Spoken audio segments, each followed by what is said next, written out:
আমি সরকারের কাছে দাবি জানাচ্ছি, তো তোমরা সব ছেলের লাশ যেন রংপুরে পৌঁছে যায়। আমার বউ, ছেলের বউ, আমার নাতি, ওরা তো সেন্সে, ওরা তো শনাক্ত করছে যে এইটাই হয়।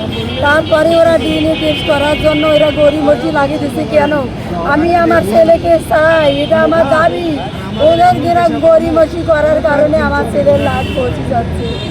আমি এইকে অনুরোধ করতেছি সবাইকে, যাতে আমার ছেলের লাশ যেন রংপুরে পৌঁছে যায়। 12 তারিখের ঘটনা, 12 তারিখে আমার ছেলে আসতেছে। আমি সরকারের কাছে দাবি জানাচ্ছি, দ্রুতভাবে ভোটের আগে কি 24 ঘন্টার মধ্যে আমার ছেলেকে আমি চাই দাফন কাফন করার জন্য। আমার ছেলে পৌঁছে যাচ্ছে, গন্ধ উঠছে আমার ছেলে। এরা ভোট দিয়ে সবাই ব্যবস্থা করতেছে ভোটের জন্য। আমার ছেলের খুনির বিচার আমি চাচ্ছি। তেল পাইলো, গাড়ি পাইলো, হেল্পার পাইলো, আমার ছেলে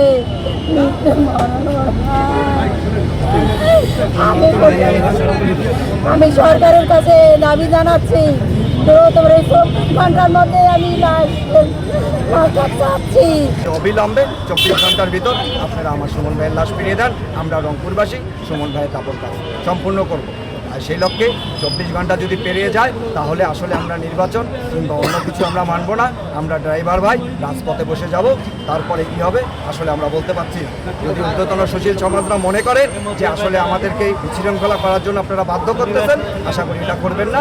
আমরা আপনাদের কাছে সুষ্ঠু সমাধান চাচ্ছি, বিচার চাচ্ছি, খুনিদের ফাঁসি চাচ্ছি। সুমন ভাইয়ের লাশটা নির্মমভাবে তাকে হত্যাকাণ্ড করে বিভৎস অবস্থায় তাকে ফেলে রেখেছিল। এই হত্যাকাণ্ডের সঙ্গে যারা জড়িত অবিলম্বে তাদের গ্রেপ্তার আমরা দেখতে চাই।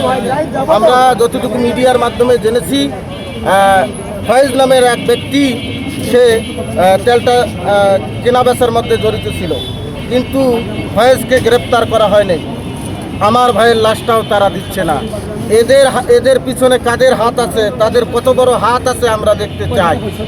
আমরা এদেরকে ফাঁসির কাস্টে দেখতে চাই।